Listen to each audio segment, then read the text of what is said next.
refused to send out the National Guard. His daughter, right, Hope, was tweeting out, right, the deployments of the National Guard once he did, saying, all right, don't go, everybody who's out there riding, don't go over here and don't go over there because you'll get arrested if you go here or there. So do your riding and burning somewhere else, right? She's from the governor's mansion coordinating with her dad, right, the riots. And Walz's wife was interviewed during this. Like, yeah, we left the windows open because we wanted to smell, right, the smell of burning buildings and everything else, because that smelled like justice. Right? Sorry to stop you there, but you said something that I think is important, that not enough people will stop and meditate on the implications of. Can you say that again? He was functionally with his daughter on social media, live, coordinating the riots. By letting them know where not to go. Yeah. She was telling them about all, and this is stuff that it's like not public knowledge, right? She is telling them where not to go during the riot. I mean, people have screenshots of all of it because they're long since been deleted. But like, almost certainly that's a criminal act, right? Well, so to be clear, that means that Kamala Harris actively bailed out the people responsible for this riot. She raised money and actively bailed out violent people who are capable of killing, burning, looting during the whole of this. And her vice president was basically working with his daughter live to coordinate these riots. This is a ticket of riots. The Democratic Party literally ordering its foot troops and bailing its foot troops out of jail to burn your community, to loot your community, to endanger the lives of people in your community. This is who they're holding up for their presidential ticket. Yeah. And meanwhile, they, even though obviously, right, Donald Trump didn't say, all right, everybody go inside the Capitol and go burn it down and loot it and attack congressmen. He never said anything like that whatsoever. They project all of the things they actually did during the summer of 2020 onto him. Right. Like when they literally are guilty of literal insurrection in our country, right? And facilitating it, promoting it, bailing people out of jail for it, right? Yet then they turn around and say, like, no, actually, that's what you guys do, right? It's so sick, it's so demented, and one of the guys in the chat, Grey Duck, I'm looking at your chat here. He brings up a good point about amending the Human Rights Act in the state of Minnesota. This is something I also did right away, adding gender identity as a protected category, right, without religious exemption. So, like, if you have a Christian school and you say, hey, we don't hire transgender people, right? We have a moral code and so forth against that. That's doesn't fit our values. You can be sued and forced to hire, gays, lesbians, transgender people at your school.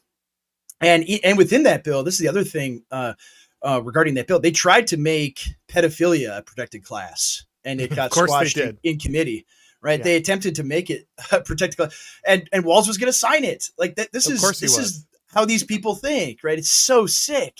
Well, it's so twisted. See, it's not rocket science. As they say. Yeah. Tap the sign. Right. Exactly. That was his entire political career in a microcosm. Right. It's all fake. It's not real. It is just this astroturfed thing, all of it. And the first district of Minnesota traditionally was always Republican, and he barely got in 2006. And from that point on, like, he was an incumbent. He kept winning all the time and was a solid vote for Obama. And he was very, very, very far left, right, from the get-go. Right. And he wanted to do all of this crazy stuff, always voted for all of it. But then he does all these photo ops, right? He goes hunting and things like that. Like, see, I love guns. That's why I'm going to try to take away all of your guns. Right. Yeah, I'm a hunter too. Let's talk about that for a second, because this has been the most cringe part of this. Right. So obviously you're running the first black female, or I guess kind of Jamaican and Indian female, but whatever. I'll let the black community argue over whether or not that counts. But you have her running, and so obviously you don't want to spook all of the white guys in the Democratic Party. There's still a few of them left somehow. And So you got to put somebody up there to kind of backstop that, and so you're going to put like Yeah. Tim Walz in there. And the way they're trying to portray this guy is, and there's literally, I think there was a commentator, I believe it was on MSNBC, who actually just said this out loud. Tim Walz is there to let everybody know that it's okay for a black woman to be your boss, right? Like, it specifically said, like, the whole reason Tim Walz is there is we want to watch you.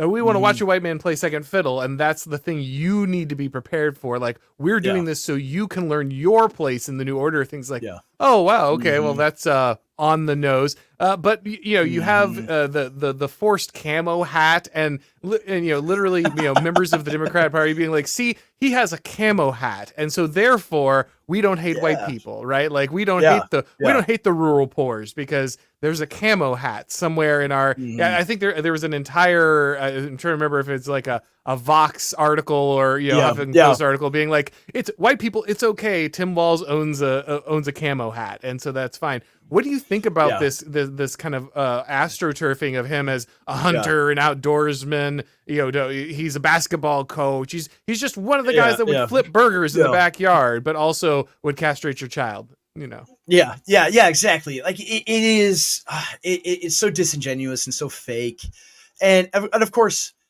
like anybody who actually hunts, right? Like the pictures of him pheasant hunting, right?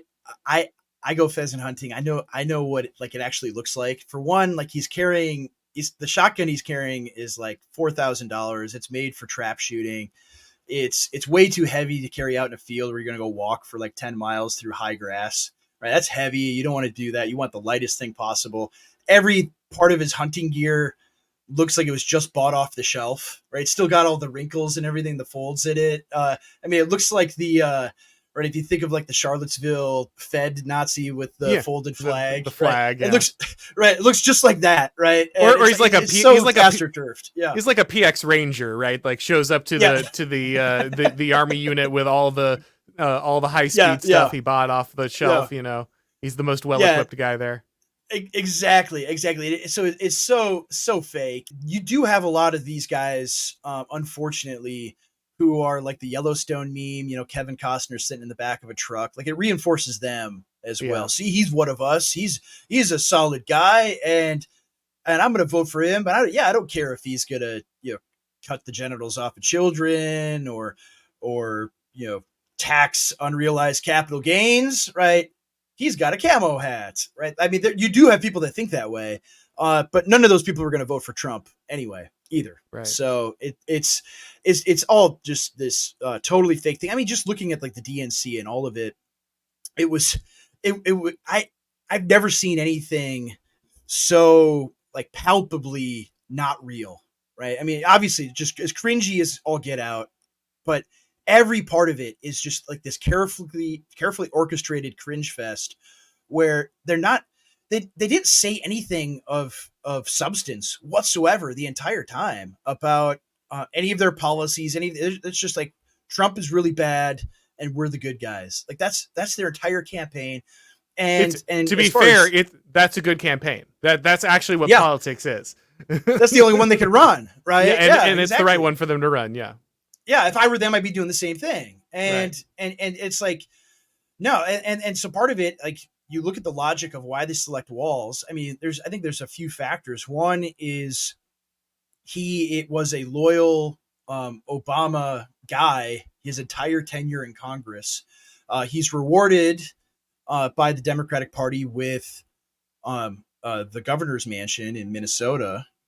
And there, what does he do? Right. He dutifully imposes the lockdowns and everything else, and helps to facilitate the riots. Right. I mean, when we think about the BLM riots, right, I don't think anyone, listening to your stream is like, yep, those are totally organic and real. Right. Those were fake too. Like they're facilitated.